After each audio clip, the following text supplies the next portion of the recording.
Hello everyone, welcome you all on Indo Pathshala. आज हम लोग इस वीडियो में डिस्कस करेंगे top 50 important type of questions history के, और जो कि modern, medieval and ancient history, तीनों ही हिस्ट्री के क्वेश्चंस का कॉम्बिनेशन आपको देखने को मिलेगा। So let's see our first question. Who among the following presided over the Buddhist council held under the patronage of king Kanishka? निम्नलिखित में से किसने राजा कनिष्क के संरक्षण में आयोजित बौद्ध संगीति की अध्यक्षता की थी? तो इसका करेक्ट आंसर हो जाएगा ऑप्शन नंबर बी, यानी कि वासुमित्र। देखिए, 4 बुद्धिस्ट काउंसिल हुई थी, 4 बुद्धिस्ट काउंसिल, जिसमें से जो 4th नंबर का बुद्धिस्ट काउंसिल हुआ था उसको presided over by Vasumitra, and the patronage king उस टाइम पे कौन थे? कनिष्क थे। ठीक है, इसके बारे में और इन्फॉर्मेशन देखें तो देखिए, ये है चारों Buddhist council, year, venue, chairman and उनके किंग। आप ऐसे याद कर सकते हैं, ए के। It's a trick. ऐसे ही मैंने भी याद किया है, अजात शत्रु, देन कालाशोका, फिर अशोका, कनिष्का, ए के। ओके, तो ये पैट्रोन किंग हो गए। और ये कनिष्का का 4th नंबर का बुद्धिस्ट काउंसिल था इनके टाइम पे, कश्मीर के कुंडलवन में हुआ था 72 AD में।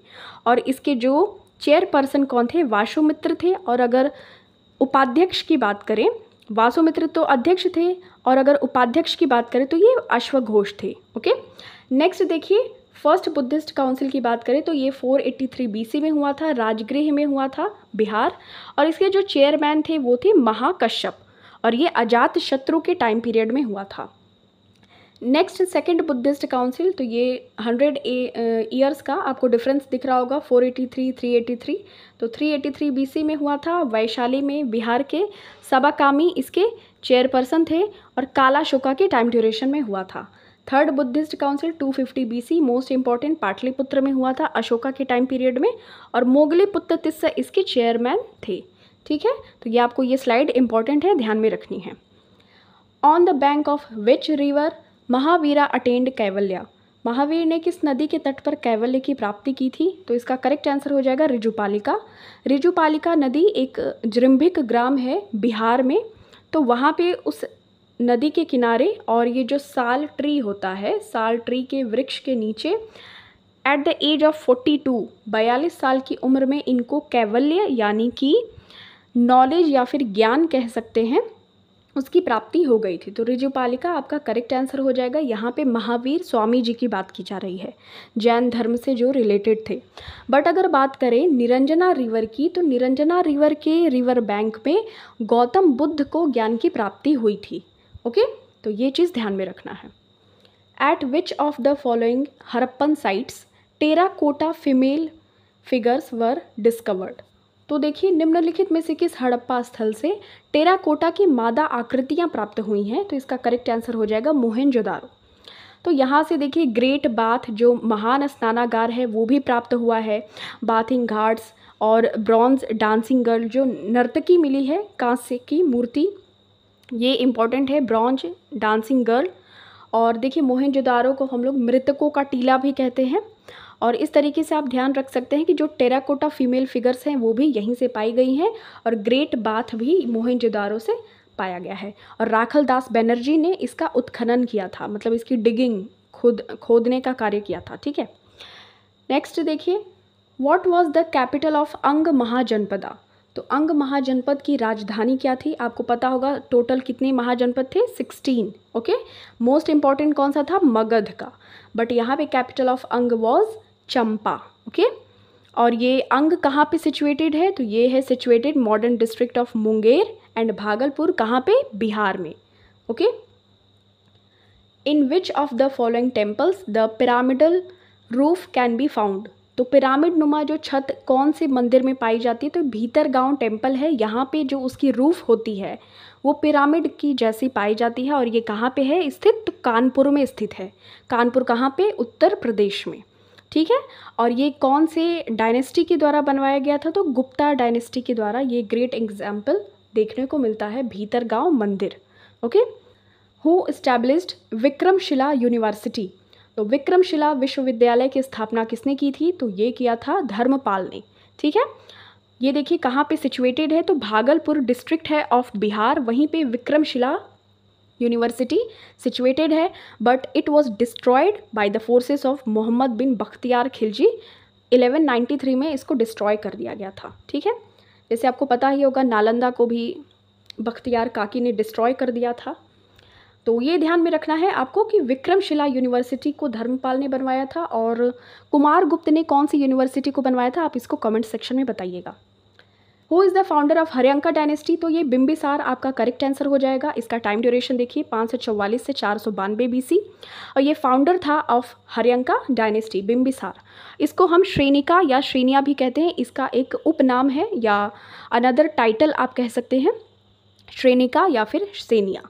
और ये गौतम बुद्ध के टाइम पे समकालीन थे। उनके founder of Haryanka dynasty was Bimbisara. Indus valley civilisation is a civilisation of which age, तो सिंधु घाटी की सभ्यता किस काल की सभ्यता है, तो ये ब्रॉन्ज एज की है। ठीक है, ध्यान में रखना है आपको, ब्रॉन्ज एज का टाइम ड्यूरेशन 3000 BC से 1300 BC तक है। और इंडस वैली सिविलाइजेशन का जो ओरिजिन है, मतलब जो स्पैंड है इसका एज, तो 2500 से 1700 BC। और Indus valley civilisation is a bronze age civilization. The dockyard was found in which of the following sites of Indus Valley civilization? बंदरगाह सिंधु घाटी सभ्यता के निम्नलिखित स्थलों में से किस में पाया गया था? देखिए जो डॉकयार्ड पाया गया था वो लोथल में पाया गया था। ठीक है, मोस्ट इंपॉर्टेंट क्वेश्चन है। और यहाँ पे जो कपल्स जो बरियल पाए गए थे, शवाधान मतलब कि जो युगल शवाधान पाए गए थे कपल्स में, मतलब दो लोगों का जो शव मिला था वो भी लोथल में मिला था, और डॉकयार्ड यानी कि बंदरगाह भी यहीं पे मिला था। ठीक है, और ये जो मेन अगर 4 हड़प्पन साइट्स कंसिडर किए जाते हैं तो वो है हड़प्पा, मोहेंजोदाड़ो, बनावली और धौलावीरा। ठीक है, धौलावीरा, बनावली, हड़प्पा और Mohenjodaro. Which of the following Gupta rulers is known as the Indian Napoleon, तो निम्नलिखित में से कौन सा गुप्त शासक भारतीय नेपोलियन कहा जाता है, तो समुद्रगुप्त आपका करेक्ट आंसर हो जाएगा।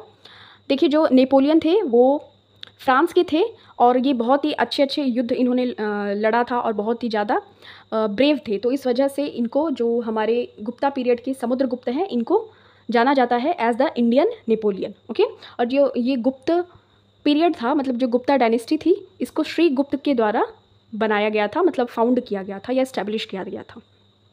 आपको एक और चीज़ पता होनी चाहिए कि जो एक वाटरलू का युद्ध हुआ था, वाटरलू का, इसमें 1815 AD में हुआ था। ठीक है, वाटरलू का युद्ध, ये वर्ल्ड हिस्ट्री से रिलेटेड है, ध्यान रख लेना है।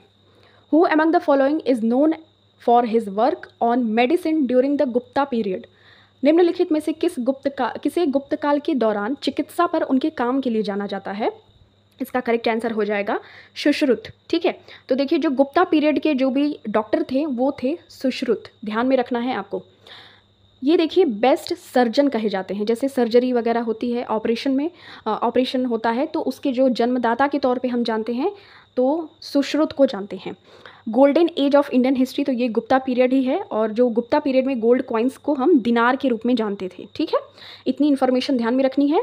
देखिए जो गुप्ता पीरियड के टाइम पे वर्क ऑन मेडिसिन के लिए जाने जाते हैं सुश्रुत, और golden age of Indian history तो गुप्ता डायनेस्टी, और गोल्ड कॉइन्स को हम दिनार के फॉर्म में जानते हैं। और सुश्रुत किस लिए फेमस हैं, तो सर्जन थे, बेस्ट सर्जन। ओके, अब देखिए अगर चरक की बात करें, देखिए सुश्रुत की बात की जाती है तो चरक का भी नाम आता है, तो इनको ध्यान में रखना है कि जो कनिष्क की टाइम ड्यूरेशन में जो बेस्ट जो मेडिसिन पे वर्क के लिए जाने जाते हैं तो वो चरक थे। और ये किसकी डायनेस्टी में थे, मतलब कौन सी डायनेस्टी या कौन से किंग की डायनेस्टी में थे, तो ये कनिष्का की डायनेस्टी में थे, कुषाण डायनेस्टी में। ठीक है, फादर ऑफ इंडियन मेडिसिन के रूप में जाना जाता है चरक को। और अगर बात करें नागार्जुना की बात करें तो he is known as the Einstein of India. Einstein of India के बारे में मतलब अगर कहा जाए आइंस्टीन ऑफ इंडिया, तो नागार्जुन को कहा जाता था। ठीक है, next, who was handed over to his Indian empire when returning from Ghazni to India from Mohammad Ghori, तो देखिए इसका करेक्ट आंसर हो जाएगा कुतुबुद्दीन ऐबक। देखिए जब मोहम्मद गौरी भारत से वापस लौट रहा था, वो रिटर्न कर रहा था, तो उसने अपना जो सारा राजपाट था वो अपने जो गुलाम था कुतुबुद्दीन ऐबक को दे दिया था। ठीक है, तो यही पूछा जा रहा है इसमें। अब देखिए यहाँ पे मोस्ट इंपॉर्टेंट है, कुतुबुद्दीन ऐबक किसका स्लेव था, ये मोहम्मद गौरी का स्लेव था। ठीक है, जिसको कि बाद में मोहम्मद गौरी ने क्या किया, अपना राजपाट सारा कुछ दे दिया था। उसके बाद जो ये कुतुबुद्दीन ऐबक है, इसको हम लाख बख्श कहते हैं, लाख बख्श। ये बहुत ज़्यादा दान करता था, ही वॉज वेरी काइंड। तो अगर टाइटल्स की बात करें कुतुबुद्दीन ऐबक की, तो मलिक और सिपह सलार आपको ध्यान में रखना है। फाउंडर ऑफ स्लेव डायनेस्टी तो कुतुबुद्दीन ऐबक आपको ध्यान में रखना है, बट अगर रियल फाउंडर की बात करें, वास्तविक संस्थापक की, तो इल्तुतमिश आपका करेक्ट आंसर हो जाएगा। ठीक है, ध्यान में रखना है। देखिए, अगर फाउंडर ऑफ स्लेव डायनेस्टी तो कुतुबुद्दीन ऐबक, बट अगर रियल फाउंडर की बात करें तो Iltutmish. Next, in how many dynasties सल्तनत टाइम वॉज डिवाइडेड? सल्तनत काल कितने भागों में विभक्त था? तो ये 5 भागों में विभक्त था। इसको भी अभी हम डिस्कस करेंगे, बट इसमें जान लेते हैं लॉन्गेस्ट और शॉर्टेस्ट कौन सा था। तो longest dynasty was Tughlaq dynasty 94 years तक।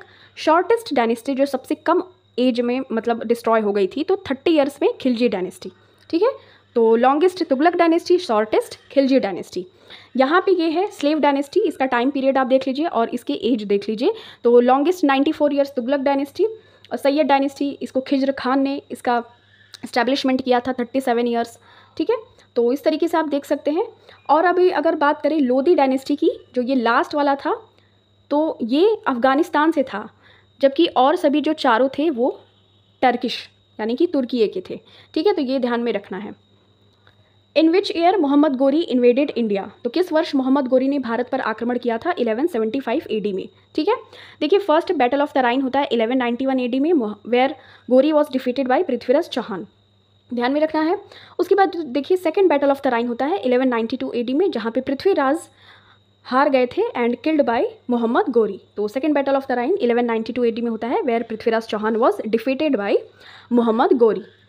Who introduced 2 coins named jital and tanka? तो किसने जीतल और टांका नाम से 2 सिक्के चलवाए थे? तो ये इल्तुतमिश ने चलवाए थे। ठीक है, ऑप्शन नंबर बी आपका करेक्ट हो जाएगा। तो देखिए जो टांका वाला कॉइन था वो सिल्वर का बना हुआ था, जीतल पीतल, आप ऐसे कनेक्ट कर लीजिए, जीतल पीतल यानी कि कॉपर।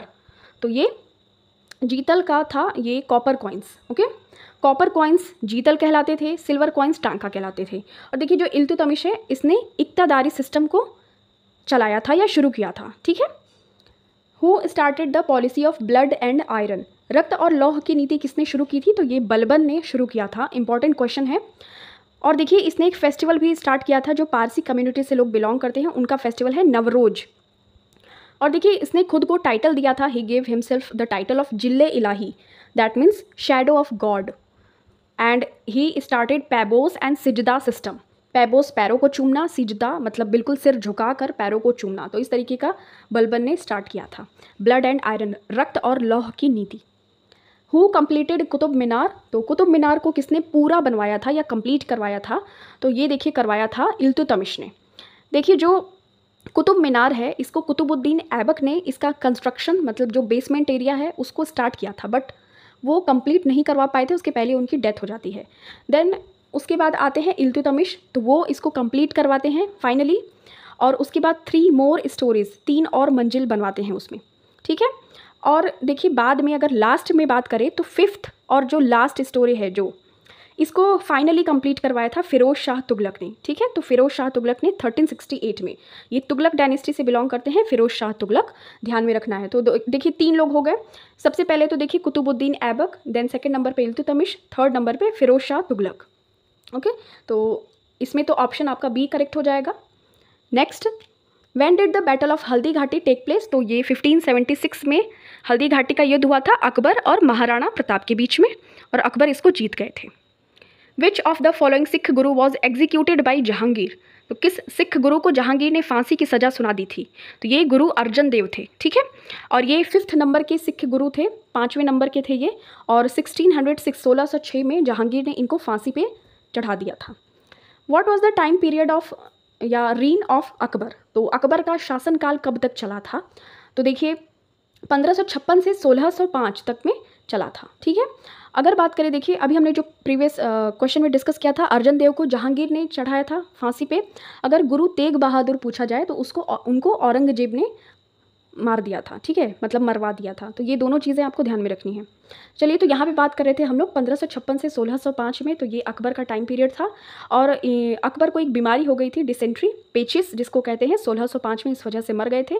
और इन्होंने टोटल 49 ईयर्स तक अपना शासन किया था। और उनके बेटे थे अकबर के जहांगीर, या फिर जिनको हम सलीम के नाम से जानते हैं, तो इन्होंने इनके सक्सेसर बने थे जहांगीर। और टॉम्ब ऑफ अकबर की बात करें तो ये कहाँ पे है? आगरा के सिकंदरा में।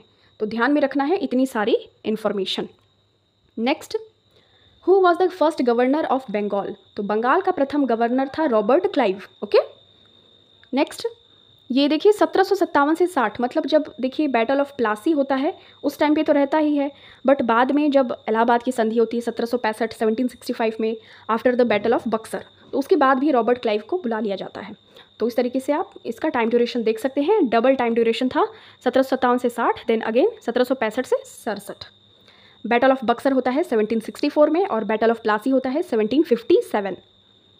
The permanent settlement was introduced by, तो अस्थायी बंदोबस्त की व्यवस्था की गई थी लॉर्ड कॉर्नवालिस के द्वारा। देखिए ये कब किया गया था? तो 1793 में किया गया था। ठीक है, इसमें क्या था कि ये एग्रीमेंट टाइप का था between the East India company and the zamindars to fix the land revenue. When did the battle of Talikota take place? तो तालीकोटा का युद्ध हुआ था 1565 में between the Bahmani empire and the Vijayanagar empire.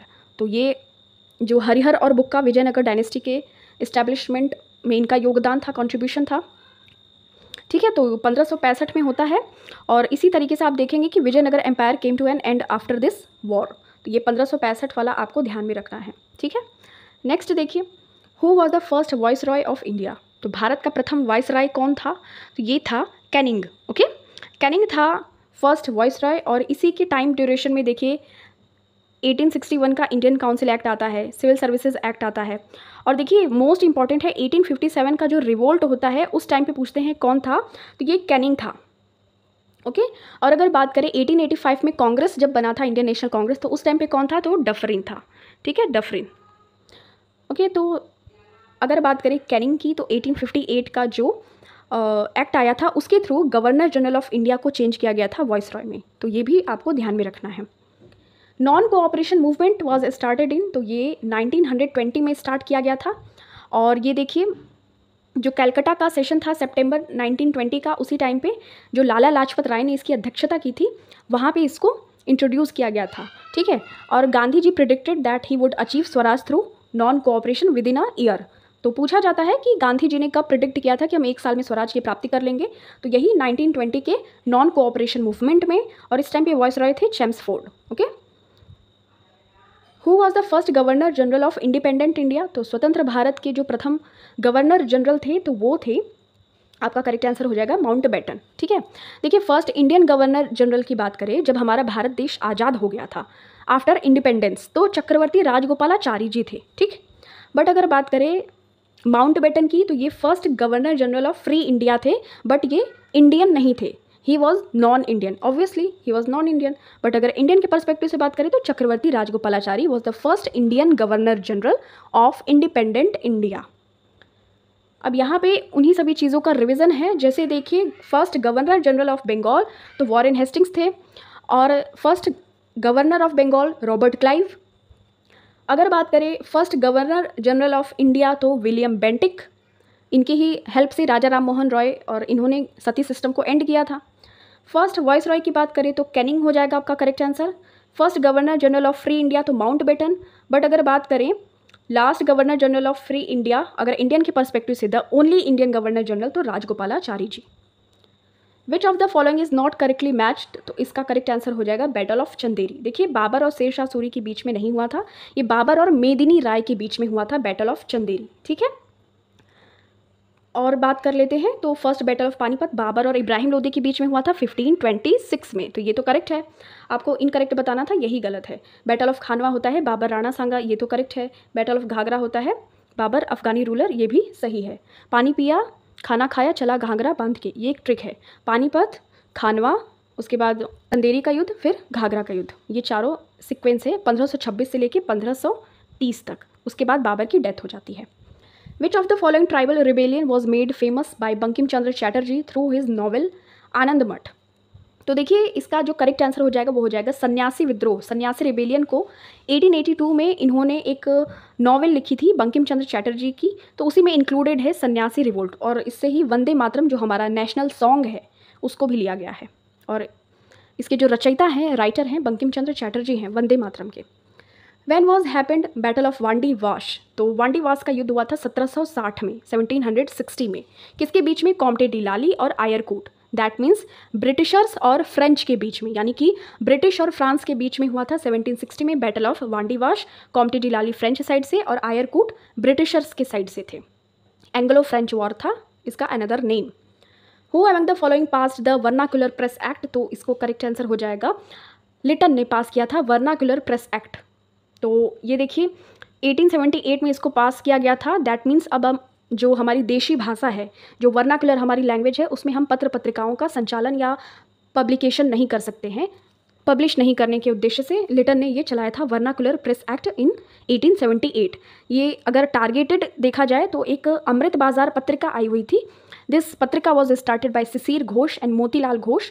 तो इसी के अगेंस्ट में लिटन 1878 में वर्नाकुलर प्रेस एक्ट लेके आया हुआ था। बट इसको देखिए रिपन के टाइम ड्यूरेशन यानी कि 1881 में इसको रिपील कर दिया गया। दैट मीन्स ये जो वर्नाकुलर प्रेस एक्ट 1878 वाला था इसको ख़त्म कर दिया गया इन 1881 बाय रिपन। इन विच स्क्रिप्ट वर अशोकाज इंस्क्रिप्शंस रिटन, तो अशोक के जो शिलालेख हैं वो लिपि में लिखे गए हैं, ब्राह्मी लिपि, ठीक है। तो ब्राह्मी लिपि में लिखे गए हैं और इसको फर्स्ट टाइम पढ़ा गया था deciphered in 1837 by James Prinsep. Okay. The Bengal sati regulation act was passed in which year, तो ये 1829 में पास किया गया था Raja Ram Mohan Roy with the help of Lord William Bentinck and passed in 1829। तो सती सिस्टम को इस वजह से एंड किया गया था क्योंकि राजा राम मोहन रॉय की जो ब्रदर की वाइफ यानी कि उनकी जो भाभी थी उनको भी सती होना पड़ा था। तो इससे बहुत ही ज़्यादा दुख हुआ था। इस वजह से राजा राम मोहन रॉय ने बहुत अच्छे काम, बहुत ही अच्छे सोशल रिफॉर्म्स किए थे। The Poona pact 1932 was an agreement between, तो ये जो भीमराव अंबेडकर जी एंड महात्मा गांधी जी के बीच में 24 सितंबर 1932 में होता है एन एग्रीमेंट, पूना पैक्ट, ठीक है। यरवदा जेल में इसको साइन किया जाता है। The Ghadar party was founded, ये नवंबर 1913 में इसको फाउंड किया गया था in San Francisco USA by. Ghadar party की स्थापना की गई थी लाला हरदयाल के द्वारा, ठीक है। तो आपका करेक्ट आंसर हो जाएगा लाला हरदयाल। 1913 आपको ध्यान में रखना है। और ये सोहन सिंह भाखना और लाला हरदयाल ने इसका जो फाउंडिंग ईयर आप ध्यान रख सकते हैं 1913 में किया था, ठीक है।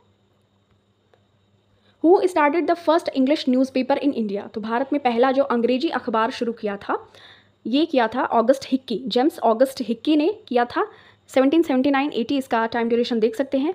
इसका नाम था Bengal gazette. Okay, Bengal gazette was the first English newspaper which was started by James Augustus Hicky, okay, in Calcutta.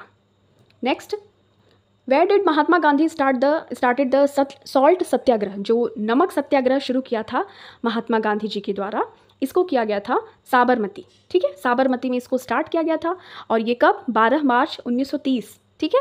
और ये चला कब तक था, तो ये उनकी यात्रा थी 5 अप्रैल 1930 को ख़त्म हुई थी जब वो दांडी नवसारी पहुँचे थे वहाँ पे। तो ये आपको ध्यान में रखना है कि साबरमती से स्टार्ट किया गया था और 1930 में ही फिर यहीं दांडी से सिविल डिसओबीडियंस मूवमेंट यानी कि सविनय अवज्ञा आंदोलन को स्टार्ट किया जाता है by Gandhi ji. The Gandhi Irwin pact was associated to which of the following movements of India. Gandhi Irwin समझौता भारत के किस आंदोलन से जुड़ा हुआ है, तो ये जुड़ा हुआ है सिविल डिसओबीडियंस मूवमेंट से, ठीक है। गांधी इरविन पैक्ट, ये देखिए महात्मा गांधी जी और इरविन के बीच में 1931 5 मार्च को साइन किया गया था। 1932 में देखिए पूना पैक्ट साइन हुआ था महात्मा गांधी जी एंड भीमराव अंबेडकर के बीच में। बट अगर बात करें जो ये गांधी इरविन पैक्ट था ये 1931 में इसको साइन किया गया था जब सिविल डिसओबीडियंस मूवमेंट 1930 में स्टार्ट किया गया था उसके बाद में, ओके। विच वाइसरॉय पार्टीशन्ड बंगाल इन 1905, तो बंगाल का विभाजन कर्जन के द्वारा किया गया था। इसका अनाउंसमेंट हुआ था 19 जुलाई 1905 को by the viceroy Curzon, okay. और ये इम्प्लीमेंटेशन हुआ था 16 अक्टूबर 1905 को, ठीक है। 16 अक्टूबर 1905 में इम्प्लीमेंटेशन यानी कि बंगाल का पार्टीशन हो गया था। बट हार्डिंगे के टाइम पे 1911 में इसको विड्रॉ कर लिया गया था, ठीक है। तो ये सारे डेट्स आपको ध्यान में रखने हैं, कब इसका अनाउंसमेंट हुआ कब इम्प्लीमेंटेशन हुआ, दोनों ही डेट्स डिफरेंट हैं। When did the battle of Chandawar take place, तो चंदावर का युद्ध हुआ था 1194 AD में। मोहम्मद गोरी और जो किंग ऑफ कन्नौज थे जयचंद। कन्नौज किस लिए फेमस है, इत्र के लिए, जो सेंट परफ्यूम के लिए। तो बात करिए अगर कन्नौज के जो राजा जयचंद थे और मोहम्मद गोरी के बीच में 1194 AD में बैटल ऑफ चंदावर होता है और इसका रिजल्ट आता है कि मोहम्मद गोरी इसको जीत जाते हैं, Mohammad Ghori von. Who established the Atmiya Sabha a precursor in the socio religious reforms in Bengal. तो आत्मीय सभा की स्थापना की गई थी बाय राजा राम मोहन रॉय। ठीक है, ये कब किया गया था? तो 1814 टू 1815 ये कलकत्ता में किया गया था। ठीक है, Atmiya Sabha. Who first came to India for trading purposes. तो व्यापारिक उद्देश्यों के लिए भारत में सबसे पहले कौन आया था? पोर्तुगीज़ सबसे पहले आए थे। ध्यान में रखना है आपको, वास्को डिगामा 1498 कालीकट तट, ये आप ध्यान रख सकते हैं, 60 गुना इसको मुनाफा हुआ था। नेक्स्ट देखिए, under whose presidentship Congress split into 2 groups. तो ये देखिए, रास बिहारी घोष आपका करेक्ट आंसर हो जाएगा। जो सूरत का विभाजन हुआ था 1907 में, एक्सट्रीमिस्ट और मॉडरेट्स के बीच में, नरम दल और गरम दल के बीच में कांग्रेस का विभाजन हुआ था। और 1916 का जो लखनऊ का सेशन होता है उसमें पैचअप भी हो जाता है। अंबिका चरण मजुमदार उस टाइम पे प्रेसिडेंट होते हैं। ठीक है, local self government in India by whom. तो ये भारत में स्थानीय स्वशासन के जनक कहे जाते हैं रिपन। ठीक है, और ये रेगुलर सेंसस भी स्टार्ट करने का जो श्रेय है रिपन को दिया जाता है। और मेयो के टाइम ड्यूरेशन में 1872 में फर्स्ट सेंसस हुआ था, बट अगर रेगुलर जो हर 10 ईयर के इंटरवल पे जो कंडक्ट करवाया जाता है तो ये रिपन की देन है। ठीक है, रेगुलर सेंसस। और ये ध्यान रखना है आपको कि लोकल सेल्फ गवर्नमेंट जो स्थानीय स्वशासन के पिता कहे जाते हैं, जो पंचायती सिस्टम हम देखते हैं ना, तो रिपन के टाइम ड्यूरेशन से स्टार्ट है। Rajatarangini, a book that generally recorded the heritage of Kashmir in the 12th century was written by. तो ये कल्हड़ के द्वारा एक बुक लिखी हुई है। In whose time Malik Mohammad Jayasi composed Padmavat. तो मलिक मोहम्मद जायसी ने पद्मावत की रचना की थी शेर शाह के शासनकाल में। ध्यान में रखना है, शेर शाह। ठीक है, इनके साथ चौसा का युद्ध कौन करता है, आपको इसको कमेंट सेक्शन में बताना है। Who was the first interim president of the constitutional assembly in whose leadership the first meeting of the constitutional assembly took place on 9 December 1946। तो संविधान सभा के पहले अंतरिम अध्यक्ष कौन थे जिनके नेतृत्व में संविधान सभा की पहली बैठक हुई थी 9 दिसंबर 1946 को? तो देखिए, जो सच्चिदानंद सिन्हा है वो अस्थायी रूप से इसके जो 9 दिसंबर 1946 को सभा हुई थी कॉन्स्टिट्यूएंट असेंबली की, उसके चेयरपर्सन बने थे। बट अगर स्टेबल फॉर्मेट में बात करें तो वो बने थे राजेंद्र प्रसाद जी। ठीक है, तो ध्यान रखना है 9 दिसंबर 1946 वाले सच्चिदानंद सिन्हा आपका करेक्ट आंसर हो जाएगा। Cripps mission came to India in. तो क्रिप्स मिशन भारत में आया हुआ था 1942 में। इसको पोस्ट डेटेड चेक कहा गया है बाय महात्मा गांधी जी। ठीक है, पोस्ट डेटेड चेक कहा गया है क्रिप्स मिशन को, जो कि 1942 में केम टू इंडिया, एंड इसको महात्मा गांधी ने पोस्ट डेटेड चेक कहा है। अब देखिए, इसको आपको जो हड़प्पन साइट्स हैं और उनके रिवर बैंक है उससे आपको मैच करना है। तो देखिए, इसका करेक्ट आंसर कौन सा हो जाएगा? देखिए, जो लोथल है वो भोगवा नदी के किनारे है। ओके, कालीबंगा जो है वो घग्घर नदी के किनारे है। रोपण ये हो जाएगा सतलज नदी के किनारे, और हड़प्पा हो जाएगा रावी नदी के किनारे, रावी हड़प्पा। मोहनजोदाड़ो बचा तो ये हो गया इंडस। ओके, तो इसका करेक्ट आंसर हो जाएगा ऑप्शन नंबर बी। तो आप इसको ध्यान में रख सकते हैं, यानी कि लोथल भोगवा, कालीबंगा घग्घर, रोपड़ हो जाएगा सतलज, उसके बाद हड़प्पा हो जाएगा रावी, मोहनजोदाड़ो इंडस रिवर यानी कि सिंधु नदी के तट पे। Who among the following rulers had stamped the figure of goddess Lakshmi on his coins and had his name inscribed in Nagari character। तो निम्नलिखित, यहाँ पे मैंने ऑप्शन नहीं प्रोवाइड किया है। ठीक है, तो कौन सा ऐसा शासक था जिसने अपने सिक्कों पर, कॉइन्स पर देवी लक्ष्मी की आकृति को अंकित किया था और उनका नाम नागरी अक्षर, जो देवनागरी जो स्क्रिप्ट होती है उसमें अंकित भी करवाया था? मोहम्मद गोरी आपका करेक्ट आंसर हो जाएगा। 1 लाइनर फॉर्मेट में ध्यान रख सकते हैं। During the 1857 mutiny who among the following was governor general of India? तो इसका करेक्ट आंसर हो जाएगा कैनिंग। ओके, तो कैनिंग 1857 की म्यूटिनी के टाइम पे था और 1858 के एक्ट के थ्रू ये वॉइसरॉय बन गया था। Which Mughal ruler was coronated twice? तो किस मुगल शासक का 2 बार राज्याभिषेक हुआ था? तो इसका करेक्ट आंसर हो जाएगा औरंगजेब। तो इस तरीके से हमारे ये 50 क्वेश्चंस खत्म हो जाते हैं। Question is for you, who gave father of the nation title to Mahatma Gandhi? Mahatma Gandhi को राष्ट्रपिता की उपाधि किसने दी थी? Option are Rabindranath Tagore, Jawaharlal Nehru, Subhash Chandra Bose, Gopal Krishna Gokhale. Thank you so much for watching this. मिलते हैं आपसे नेक्स्ट वीडियो में। टिल देन टेक केयर, अपना खूब सारा ख्याल रखिए।